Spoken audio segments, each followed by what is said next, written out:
მე მომიწია ამ ყველაფრის შეჯამება, იმიტომ რომ ცალკეული ქოუჩების საგნების, ასე ვთქვათ, ძალიან კარგი მაგალითები და პრაქტიკები აბსოლუტურად კარგავს აზრს, როცა სკოლა არ არის ერთიანი და სისტემურ ხასიათს არ იღებს ეს ყველაფერი. გარკვეულწილად დამოკიდებული არის როგორც მენეჯმენტზე, ასევე პროფესიონალიზმზე სკოლაში და სკოლები, როდესაც აი ეს სიახლეები შემოვიდა, საკმაოდ დიდი გამოწვევის წინაშე დადგნენ.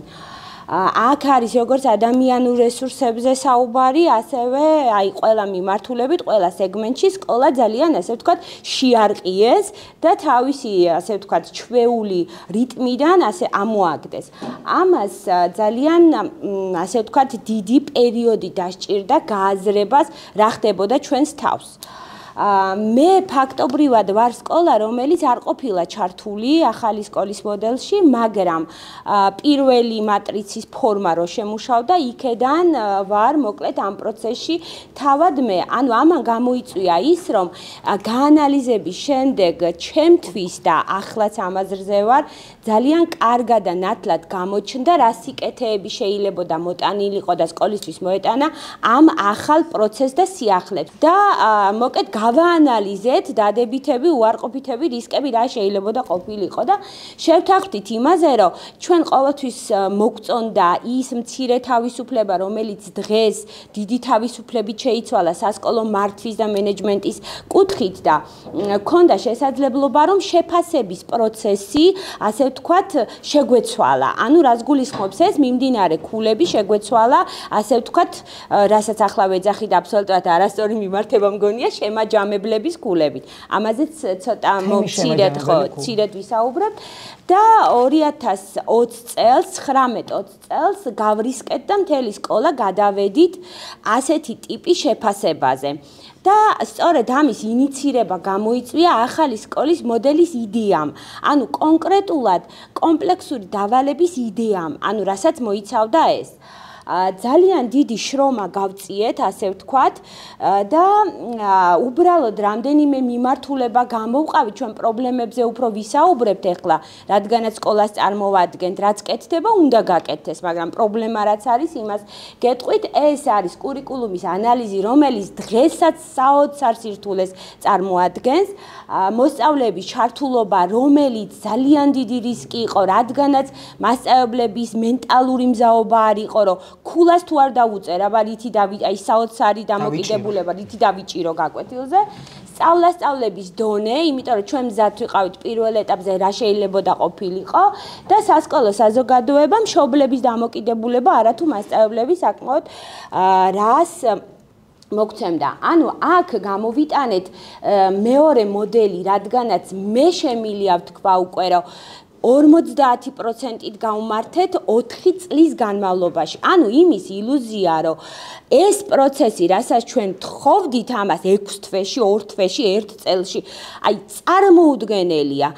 ფაქტობრივად მე ამ მოდელით არ შემიწყვეტია მუშაობა, შემიძლია გითხრათ და 4 წელია შემიძლია ვთქვა სკოლაში მაქვს 50% გამართულობის აქედან გამომდინარე. ამიტომ ყოველთვის მქონდა იდეა, რომ აი შედეგი არის საბოლოო პროდუქტი. ჩვენ ახლა უნდა ვიდგეთ, როგორ დავეხმარო ამ პროცესს, იმიტომ რომ მე თანამედროვე სკოლის სისტემის შექმნაში ეს იდეა არის ჩემთვის ძალიან კარგი მისაღები, ჩემი სკოლისთვის, რომელიც უნდა იყოს დემოკრატიული, საკმაოდ კარგი საფუძველი, რა თქმა უნდა მეცვლებებს გამოიწვევს. ამიტომ მინდოდა ძალიან, რომ აი ეს საკითხი წარმომეჩინა და ყველგან ამას ვლაპარაკობ, სადაც კი შესაძლებლობა მაქვს. პირველი პრობლემა რაც იყო სიახლეების მიმღებლობა, იმიტომ რომ სიახლეები არის ის, რომ შენი კომფორტის ზონიდან გაგდებენ და ეს არავის არ მოსწონს და შესაბამისად მასწავლებლებმა ამ შემთხვევაში თავი წარმოიდგინეს მსხვერპლებად, ვაიმე რას გვაკეთებინებენ და არა შემოქმედ ადამიანებად. ანუ ეს იყო რაღაცა კლიშე, რომ აი არავინ არ აანალიზებდა, გვითხრეს უნდა გავაკეთოთ. დღემდე 3 წლის განმავლობაში ყოველ დღე მომყავს კათედრა პირველის ნახევარზე და მაქვს ტრენინგი, იმიტომ რომ მეორე სკოლაში ვსწავლობ და მაქვს კათედრასთან ძალიან აქტიური მუშაობა და თავისი ხელით აკეთებ ყველაფერს და დღეს შემიძლია ვთქვა, რომ აი კიდევ ვერ ვამბობ სრულцებს 50% აზრზეა რა უნდა აი ამ სისტემისგან და შეფასებისგან. აკადემიური დონე 2 წლის მერე წამოვიდა. ეგ აბსოლუტური ილუზია არის, რომ ვინმე შეძლოს პირველივე წელს 2 წლის შემდეგ წამოვიდა ბავშვები. მშობლებს რაც შეეხება აქტიურად არიან და მუდმივად ტრენინგები გვაქვს მშობლებთან და ამ ყველაფერს ვაცნობთ, ანუ დავდგებით აი ესე ჩვენ და ვუხსნით მშობლებს კლასებში რა ხდება.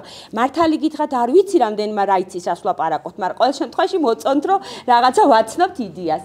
და უკვე შემდეგ შიში რაც იყო, რომ რა გველოდება, აი აგვიგრძალეს სწავლება, აგვიგრძალეს გაკეთება, გთხოვენ ხალხო პროდუქტი რა არის, ანუ ცოდნაზე, უნარებზე დაფუძნებული შედეგი, ხო? და ის მასწავლებლების ძალიან დიდი კატეგორია იქედან იწყებდა. ანუ თუ მოუტანა ამოწერილი, ესე იგი ნიკულა უნდა დაწერს. ანუ ძალიან ბევრი პრობლემა გვაჩვენა, აი ეკას უნდა გახმოვანება და დავასწრო უნდა, რომ ამ ახალი სკოლის მოდელმა მე მიუხედავად იმისა, რომ არ ყოფილვარ ჩართული, ძალიან ბევრი მნიშვნელოვანი სისტემური პრობლემები გამოაჩინა. თავად კი არ იყო პრობლემა. ხო, ეს პრობლემები აჩვენა. აი მოახდინა პროვოცირება, რომ ჩვენ დავფიქრდით, თურმე რას ვაკეთებ და თურმე რეალურად რა უნდა იყოს. ანუ ძვრა ყოველ შემთხვევაში ძალიან კარგი იყო, როგორც მე მაგალითად შევხედე.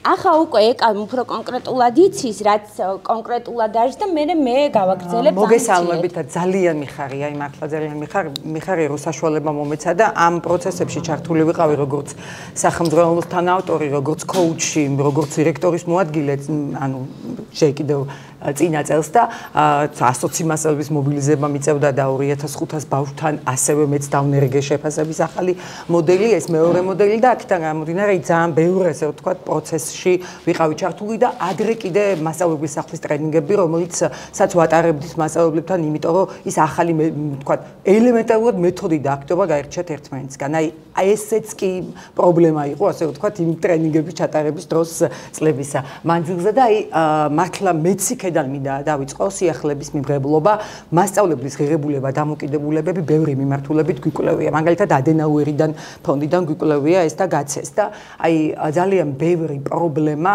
მოდის თვითონ მათი ღირებულება დამოკიდებულებებისა, მათ არ უნდათ და არ არიან, ასე ვთქვათ, მზად რაღაცა ცვლილებებისთვის. არ უნდათ კომფორტის ზონიდან გამოსვლა და ისე უნდათ ის გაკვეთილი, სადაც ადგება და ახსნის გაკვეთილს და მერე გამოიკითხავს თუ რა ვიცი, მანამდე გამოიკითხავს და მერე ახსნის. და აი ეს მაგალითად აი ესეც კი მithქვამს მასწავლებლებისთვის, რომ რამდენი წელია მუშაობ, 20 წელია ასე მუშაობ. ლაპარაკობ რომ შედეგი არა გაქვს. მოდი რა, შეცვალე. ცადე იქნება და ამან აჯობოს იმას, რასაც აკეთებდი და ამიტომ მოდი რა ცადე ეს, შეცვალე რაღაც. და რაღაც ის კონსტრუქცივიზმი ნახე გაკვეთილზე, დიფერენცირება ნახე გაკვეთილზე. აი ახალმა სკოლის მოდელმა ეს წამოიღო, რომ მასწავლებლები ნახეთ ეხლა უშნაც რომ ლაპარაკობდი და უსმენდი აქ მასწავლებლებს და კოუჩებს, იცით რა არის, ის ლიდერები კი, მაგრამ უმრავლესობის წამოყვანა გახდა ძალიან ძნელი და ამ პროცესებში იმ აი ვერ მიყვები ყველას მასწავლებლებს გაკვეთილზე, ვერ შეყვები და არ იცი ის რას აკეთებს იქ, მიხვდი?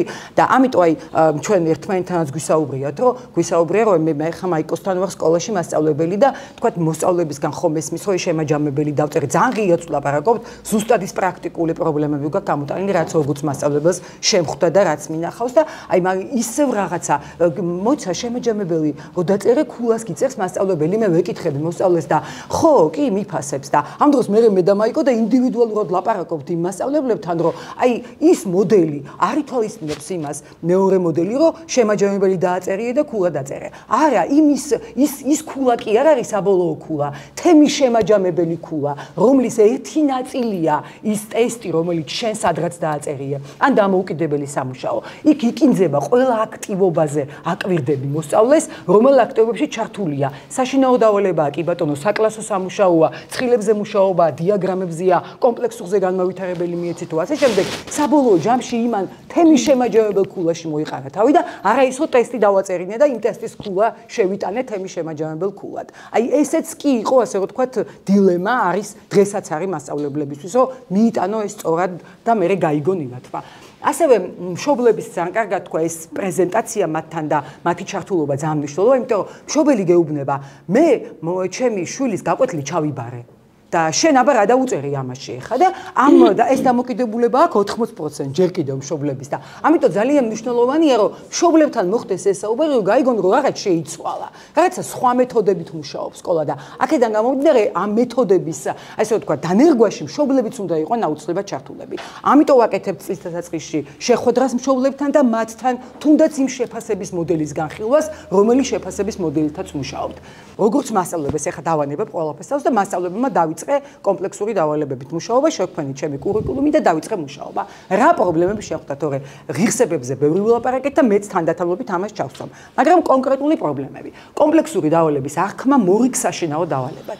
როდესაც მასწავლებელმა ეს კომპლექსური დავალება მიცა მოსწავლეს და ან მისი გაკვეთილები არ არის მიმართული ამ კომპლექსური დავალებისკენ, ვერ მიიყვან, ანუ პროცესი ისე ვერ წაიყვანა, აი მაგალითად თავიდან რო კომპლექსური დავალების პროდუქტზე უბნება და თქვათ ეტყვის რომ აი ეს უნდა გავაკეთოთ მაგალითად საჯარო სიტყვა უნდა შევქმნათ არჩევნებზე აი ეხლა ამაზე ვმუშაობ იქ ჩანთაში მედო კიდევაც და კომპლექსური დავალებებიც მაქვს მოსწავლეების რამდენიმე სიმოგროვების მომენტში ვარ მოკლედ და ანუ ეს რომ უნდა გააკეთო საბოლოო ჩემი ყველა გაკვეთილი იქ რომ მაგალითად საჯარო სიტყვა რას ნიშნავს განვიხილოთ და როგორი შეიძლება იყოს კარგი საჯარო სიტყვა ვინ შეიძლება თქვათ მიმართოს როგორ შეიძლება არჩევნების თქვათ რაღაც პრინციპები და ასე შემდეგ მოქალაქეობის მასწავლებელი ვარ თავიდან უნდა მეთქვა ალბათ ეს ყველაფერი რომ მიდის იქეთკენ რომ საბოლოო ჯამში ეს პროდუქტი უნდა შექმნა საჯარო სიტყვა, ხო? აი ეს დაიკარგა და მიცა ეს დავალება და წავიდა თვითონ ის გაკვეთილებს მიყვა მასწავლებელი ხსნის რაღაცას აკეთებს, თითოეული გაკვეთილის ბმას არ აკეთებს კომპლექსურის პროდუქტთან. მიხვდენ თავარი რა იყო? თავარი პრობლემა ის იყო, რომ ეს გაკვეთილი დარჩა ცალკე და კომპლექსური დარჩა ცალკე. აი ეს იყო პრობლემა. და ეს წავიდა სახში, დედა შეაწუხა, ბებია, ბაბუა იმუშავეს, რაღაცა გააკეთეს ეს ესე ვთქვათ, კედლის გაზეთი თუ რაღაცა და მოიტანა მე სახში და მისი გაკეთებული სკოლაში, მისი გაკეთებული რა არის და ვთქვათ მშობლის გაკეთებული რა არის მასწავლებელი ამას ვერ აფასებს და ვერ ხვდება. ამიტომ აი ეს იყო ზუსტად რომ დაინახოს მასწავლებელმა ბმა თითოეული გაკვეთილისა კომპლექსურის პროდუქტთან. საბოლოოდ რაც უნდა შექმნან მოსწავლეებმა. მეორე არის კომპლექსური დავალების შექმნის პროცესში მშობელთა არაჯანსაღი ჩართულობა. რომ უკეთებს, გაუკეთა ის რაღაცა დაუწერა თუ ამოუბეჭდა თუ აიმე რა გასაკეთებელი, არა და არც კრიტერიუმი არ იცის. კრიტერიუმები მოსწავლეებთან უნდა განიხილო. თავიდან როცა პირობას ეუბნები და აი იმ კრიტერიუმების მიხედვით უნდა იმუშაოს მერე მოსწავლემ, ხო? არ იცის ეს მშობელმა და რაღაცას აკეთებს. მერე ვინ უფრო ლამაზი მოიტანა, ვინ უფრო იმის უფრო დიდი კოშკი იყო, ამის რაღაც უფრო ნაკლებად გაფორმებული, იმიტომ რომ კრიტერიუმი არ იცის და შეიძლება გაფორმება არც არის კრიტერიუმში და სულ სხვა რამეა მაგალითად თქვათ იმ კრიტერიუმებში მოცემული. ამიტომ აქაც ის რაც მშობელთა დამოკიდებულებაში ვილაპარაკეთ, გვეხმარება ის რომ მშობლები ჩართულები არიან იმ პროცესებში და იციან. ჩქარა ვიტყვი. შექმნილი პროდუქტების განთავსება მათთვის ადგილის გამოყოფა სკოლაში. ამაზეც იყო ჩემთან სკოლაში ერთი ამბავი, რომ საწავიღოთ ახლა ეს აგერ დავალაგეთ და მე უნდა გადავყარო და იმას ეწყინება იმ ბავშვს ეს რო გადავყარო და ანუ რა გავაკეთო მოკლედ ეს ახლა რა უყვამ ამდენ პროდუქტს. აი ეს ამ პრობლემის გადაჭრის გზა იყო ის რომ პროდუქტების გამრავალფეროვნება და ისე გაკეთება რომ ყველა არ ყოფილიყო მოდელი მაგალითად და თქვათ რაღაცა ესე იყოს და რაღაცა საჯარო სიტყვა რაღაცა ონლაინ და ეს თქვათ მრავალფეროვნება და ან დიფერენცირებას და კონდეს იმისი არჩევანის საშუალება როგორ გააკეთოს და მეორე იყო ის რომ პორტფოლიოების წარმოება დავაწყებინე ჩემს მოსწავლეებს და თვითონ მქონდა ეს რაღაც თავის სახში მიქონდა მე. ან და მაგალითად ამ გამოფენას რო გავაკეთებდით კომპლექსურის პროდუქტის, მე ვატანდი ამ პროდუქტებს, წაიღეთ მოდი სახში გქონდეთ და რაღაცა ესე რომ არ გადააგდო ეს მასწავლებელმა ის არ ქონო და ნუკეთ ესეთი გზები გამოუნახე. შექმნილი პროდუქტის განთავსება მათთვის ადგილს ხო ეს თქვით გადაჭრის გზა. ეხა სხვა საგნებში კომპლექსური დავალებების, აი ყველა 10 საგანს ვსწავლობ და 10-ვე საგანში კომპლექსური მაგ რაღაცა ერთად მოიყარა თავი და ძალიან ბევრია ეს და თქვათ რა გააკეთოს ახლა ამ მოსწავლემ რაზე იმუშაოს, როგორ იმუშაოს, რანაირად იმუშაოს. ამის გადაჭრის გზა მოუნახეთ ისე რომ ინტეგრირება საგნების შემდეგ აი ეს თვითონ ცვლა კომპლექსური დავალებების პროდუქტების სხვადასხვანაირობა და კიდე იყო ამისი ძალიან კაი საშუალება ის რომ აი თქვათ ეს მასწავლებლების თანამშრომლობა ამ მიმართულებით რომ აი მაგალითად თქვათ სადღაც გადაიკვეთა ჩვენი გზები და მე ისტის მასწავლებელთან ვითანამშრომლობ აი თქვათ რაღაც საზოგადოებრივებმა ერთად და ეს ცნებები სადაც გადაიკვეთა იქ შეიძლება მაგალითად თქვათ რაღაცა ერთიანი პროდუქტი გაკეთდეს ინტეგრირებული შეფასება და განმაუთავებელი უკავშირის გაცემა ყველა მასწავლებელი ამაზე წუხს ხო ეხლა ჯერ გასიტყვება რომ აი ამ სამდენი ხანი უნდა ნუ გუშინ ილაპარაკესო ვიდეო ჩანაწერი ამისთვის კარგი საშუალებაა ასევე ნახეთ რა ვიცი ის ყველა პროდუქტი და 30-ვე ბავშვის გამოყვანა არც არის ავალდებული იმიტომ სხვა პროდუქტები იქნება იმ გზაზეც ცხრილები დიაგრამები და ასე შემდეგ სანამ ბოლო პროდუქტამდე მიხვალ და იმათი თქვა პრეზენტაცია თუ იმათზე ლაპარაკი და იმათზე მუშაობაც არის იმის თქვა ხედავს მასწავლებელი საით მიდის და როგორ მიდის მოსწავლე და შეიძლება ყველა მოსწავლის ასე რაღაცა არ თქვა გასიტყვება არ მოისმინოს ბოლობს თავიდან ბოლომდე თუმცა აქაც შეიძლება ის რომ დროის მენეჯმენტის გაფრთხილება ასწავლო და უთხარო აი ხა 2 წუთი გაქვს და ამაში უნდა ჩაეტიო და ასე შემდეგ ანუ ის უნარები რაც ჩვენ ლაპარაკობთ ჩვენი მესამე თაობის ეროვნულ სასწავლო გეგმა რაზეც დგას ცოდნა უნარები და ღირებულება დამოკიდებულებები ზუსტად კომპლექსური დავალებები ავითარეს ამას და არავითარ შემთხვევაში სხვა ის რასაც ჩვენ ადრე ვაკეთებდით ეს არის ძალიან აი ერთმნიშვნელოვანი ამ პროცესს უნდა დახმარება და ხელი შეწყობა და არა მაგალითად თქვა რაღაცა რა იყო კი ჩვენც ხედავთ ამ პრობლემებს და ძალიან მნიშვნელოვანია ეს რომ ერთად გადავიტანოთ და იმაზე ვიფიქროთ როგორ დაინერგოს თქვა უფრო შედეგიანი როგორ იყოს თორე მასწავლებელს რომელსაც არ უნდოდა აი ჩვენ ავტორობაც კი მაგიტო დავიწყეთ მოქალაქეობის მე-7 კლასის სახელმძღვანელოთ დავიწყეთ როცა პირველად მე-7 კლასში მოქალაქეობა შემოვიდა და ავტორობაც მაგიტო დავიწყეთ რომ იქნებ მოყევი დაჯექის სხვა ფორმა რაღაცა წიგშივე გავწერეთ აბეხა შეგვიძლია კი ვაჩვენოთ ჩვენი მე-7 კლასის სახელმძღვანელო კლიოს გამომცემლობის თანაავტორები ვართ მე მაიკო და მანდა ჯიჭარაძე და იქ ძალიან ესეთ აქტივობები თქვა აი აქტივობა წაიკითხე ეს кейსი და უპასუხე ამ კითხვას აი ეს ასე გააკეთე და მე ანუ აი სხილი შექმენი აქედან გამომდინარე ზუსტად იმ წიგნებითაც ეს გვინდოდა რომ მოშორებოდა მასწავლებელი იმას რომ მოყევი დაჯექი და დამთავრდა თქვა ახსენი და აი შევაჯამებ ეხლავე ვიტყვი იმას რომ ძალიან მნიშვნელოვანია მხარდაჭერა მასწავლებლების ყველა სისტემისა ვთქვათ ერთმანეთთან თანამშრომლობა ამ მიმართულებით მასწავლებლების სახმა ვთქვათ რაღაცა ზუსტად იქ რომ ნაბიჯები ვერ გაწერა თუ ვთქვათ რაღაც შეცდომა დაუშვა იქ დაეხმაროს აქტივობები და მეთოდები და ასე შემდეგ ვთქვათ რესურსები ძალიან ბევრი შექმნილია და ახლა მაგალითად როცა მე ჩემთან ვთქვათ ჩემს კოლეგებს საზოგადოებრივ კათედრაზე თუ სხვა კათედრებზე ველაპარაკები ვხმარობ ზუსტად და აი ნუ მივაკითხავ იმ რესურსებს რომელიც შექმნილია რომელზეც ილაპარაკეს დღეს გუშინ აქ ვთქვათ ახალი სკოლის მოდელის ფარგლებში ასევე იმ სოციალურ გვერდებს რომელიც ყველა საგნის მიმართულებით არის იქ დევს კომპლექსური დავალებები დევს კურიკულუმები და ასე შემდეგ ძალიან ბევრი რესურსი შეიქმნა რაც ჰქონდა დადებითი ან გამოაფხიზლა ცოტა მასწავლებლები კომფორტის ზონიდან გამოყვანა აიძულა უბრალოდ აქ არის ახლა საჭირო მხარდაჭერა რომ რაც შეიძლება მეტი ჩაერთოს შედეგი არის ძალიან ახლაც არის თვალსაჩინო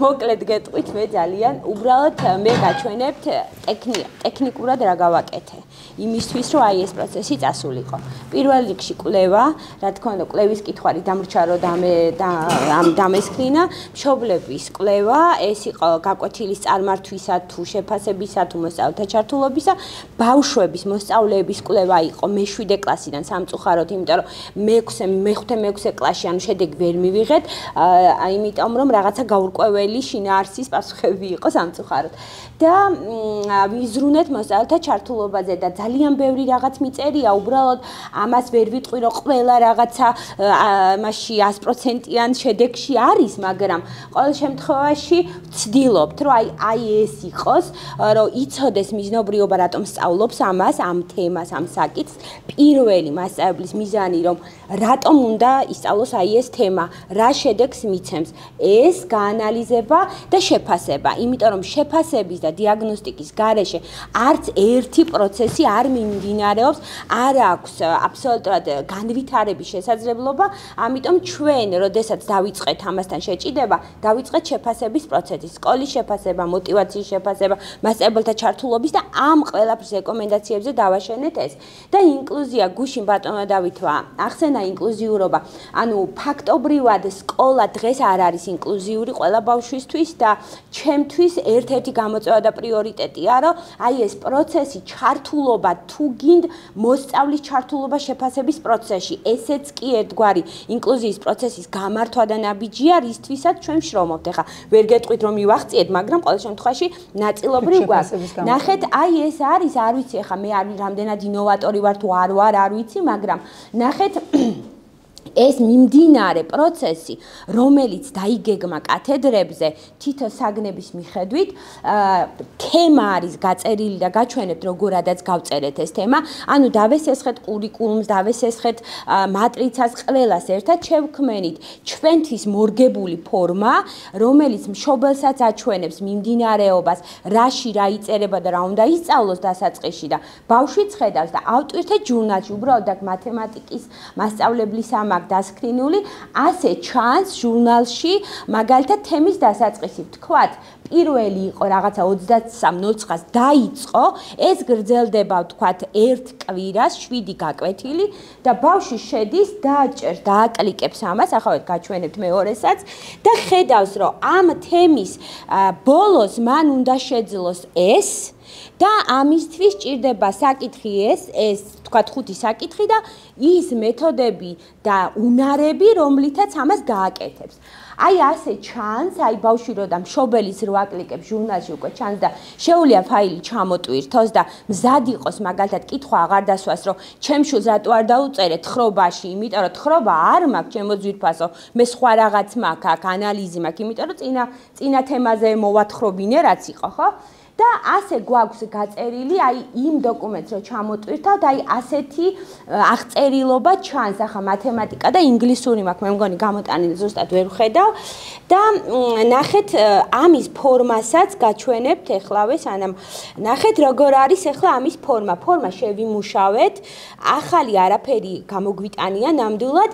აი ასეთი ტიპის ფორმა გვაქვს შემუშავებული. ანუ ის დოკუმენტი, რომელიც ჩვენ ნახეთ არის აი ეს შევსებული. ანუ წერს კომპლექსური დავალების ტიპის პირობა შეიძლება იყოს პროექტული და რატომ გვიჭირს კომპლექსური ტიპის დავალების პირობის შედგენა? იმიტომ რომ თუ ჩვენ ცნებებიდან არ შევადგენთ პირობას, იქ დამრჩება ცნება. ამიტომ ახალი გზა მივაგენით, ჯერ ცნებები დავღეჭეთ, კარგად, რა მინდა ამ ბავშვს დარჩეს და მერე გავაკეთებინე პირობა, ამის შემდეგ გავაკეთეთ საკითხების ჩამონათვალი, რა დამჭირდება, რომ გავაკეთო იმისთვის. ანუ ფაქტობრივად მასწავლებელმა მიხვდა, რა იდეა ქონდა ამ კომპლექსურ დავალების, რატო ვაძლევ თავიდან. შემდეგ უკვე გავაკეთეთ საკითხები, ქვესაკითხებსაც ვეძახით, ანუ რა შედის ამაში, ჩამოწერს, თითოეულს მივწერს საათს, შეიძლება 15 წუთი ჭირდება, შეიძლება 20 ან შეიძლება 25 და როგორ ამუშავებს ამას. მაგალითად, შეიძლება ერთ და იგივე საკითხს ორჯერ დაუთმოს დრო, იმიტომ რომ ერთგან სწრაფი კითხვა ავარჯიშოს პირობითა და მეორეგან პასუხები გააცემინოს, ხო? ანუ ასე გავწერეთ, შედეგები ამოვიღეთ კონკრეტული და ასევე გვაქვს შუალედური შეფასება კონკრეტულად იმ საკითხის გასწორივ, რასაც ატარებს იმ დღეს.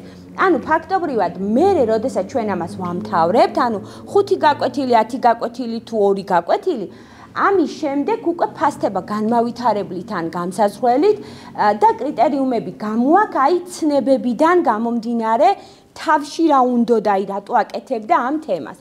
ფაქტობრივად ეს გავიარეთ მშობელთა 50-60%-ან თან აი ასე დაღეჭილი, რასაც ხედავთ და მინდა გითხრათ, რომ ჩემი მასწავლებლების 60% არა, მაგრამ აკეთებს ამას. ყველამ იცის და პარადოქსი რა არის, იცის. მაგრამ აი როგორც ეკამ თქვა შევა და აი შუალედურ საკითხში ტესტი რომ აქვს, ქულას უწერს. ანუ მაინც აი ჩვენ ვეჭიდებით საკმაოდ რთულ ყამირს, ასე ვთქვათ, დღეს რაც არის და იმის მიუხედავად რომ აი თქვენ ჩემთან რომ შემოხვიდეთ, ყველა ბრწყინვალეთ იტყვის ამას, მაგრამ გაკეთების პროცესში ძალიან ბევრ ხარვეს ვაწყდებით, იმიტომ რომ მიუხედავად იმისა, რომ ეს შევსებული აქვს, ჟურნალში ატვირთული აქვს, ბავშვებს უთხრა, მაგრამ ქულას მაინც წერს. მე მინდა ვთქვა, რომ ვინც ამას შეეჭიდება, ეს ადვილი არ არის. ძალიან რთულია და ხშირ შემთხვევაში ვსაუბრობ კიდე რომ მე მეშინია არ დავკარგო რაღაცა мотиваცია და არ დავყვე ამ დინებას, რომ აი რაც იქნება რა, მეც ჩავეშვები, წყნარად ვიქნები, ღამე კარგად დამეძინებოდ, ნუ რა ვიცი. ყოველ შემთხვევაში ჩვენც გვჭირდება ძალიან დიდი მხარდაჭერა, ვინც ამას შეჭიდებული, ამიტომ ძალიან რთული საკითხია.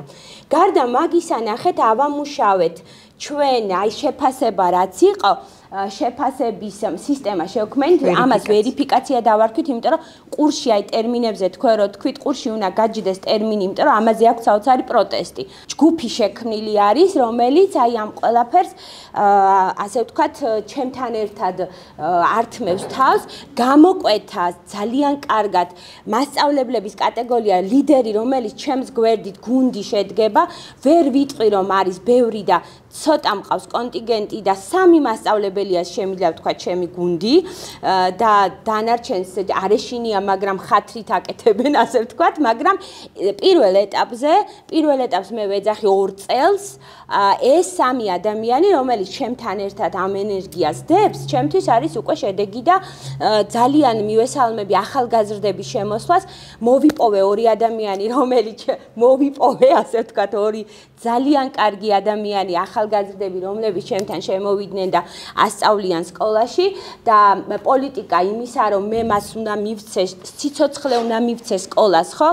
ჩვენ რაცა უნდა არ ვიცი ახლა რაცა უნდა რესურსი დავხარჯოთ, მენტალურად ცვლილება ძალიან რთულია, იმიტომ რომ ეს მისთვის არის კარგი. თვითმმართველობა ძალიან მეხმარება, იმიტომ რომ ამოწმებენ, რამდენად გამართულად მიმდინარეობს შეფასების პროცესი, საკმაოდ აქტიურად არიან ჩართულნი, მშობლებს რა ევალება, კათედრებს რა ევალება, მასწავლებელს რა ევალება და მე რა მევალება. ანუ კონკრეტულად გავწერეთ ყველა ეს დოკუმენტი და თავისი ვადებითა თუ შუალედური შეფასებებით გვაქვს. დასაწყისისთვის ფაქტობრივად რომ მე 50%-იც გავაკეთო ამისა, ესეც საკმაოდ კარგი შედეგი იქნება. ანუ მე დავასრულებ ამას, იმიტომ რომ შევაჯამებ პირველ რიგში გამართა კათედრების მუშაობა, რაც კატასტროფა არის სკოლებში, ძალიან კარგად დავნერგეთ, კიდევ თანატოლთა განმანათლებლობა, ფაქტობრივად თვეში 1 ღონისძიება მაინც იმართება, როდესაც უფროსი კლასის მოსწავლეები პატარებთან შედიან და ყველა თემაზე საუბრობენ, აი ქულა როგორ დაგიწეროს მასწავლებელმა, როგორ შეიძლება, აი რას ნიშნავს ეთიკა, როგორ დავიცვა მაგალითად წესრიგი, რას ნიშნავს სახანძრო, რა ვიცი, ნებისმიერ ბულინგი თუ ნებისმიერ თემა. ანუ აქ ეხლა კონკრეტულად მათემატიკის ტურნირი იყო ჩატარებული და ის გავაკეთეთ. ანუ მე რა მინდა ვთქვა, დიდი მადლობა ყურადღებისთვის ჩვენგან და მინდა გითხრათ, რომ ჩემთვის იყო ძალიან დიდი საშუალება ეს სიახლე, რომ დამედგინა და დიაგნოსტირება მომეხთინა, რა ხდებოდა ჩემს ირგვლივ, საით მინდოდა შეცვლა, იმიტომ რომ ეს არ იყო დოგმა, ძალიან ხშირად ახლა როცა საუბრობენ, ეს არაა დოგმა, ეს არის რეკომენდაცია. შენ თუ შეგიძლია ამ რეკომენდაციის საფუძველზე უკეთესი რამ გააკეთო მორგებული შენზე, ამიტომ უნდა გააკეთო და არ უნდა შეგეზაროს. ამას უნდა გქონდეს თავისი დრო, ამას უნდა გქონდეს თავისი შესაძლებლობები და აუცილებლად უნდა იყოს დაცული ყველანაირი პირობა და უფლება ადამიანების, რომ აი გაანახორციელონ ეს დიდი ცვლილება. ძალიან დიდი მადლობა ყურადღებისთვის და თუ გაქვთ კითხვები, გიყვართ.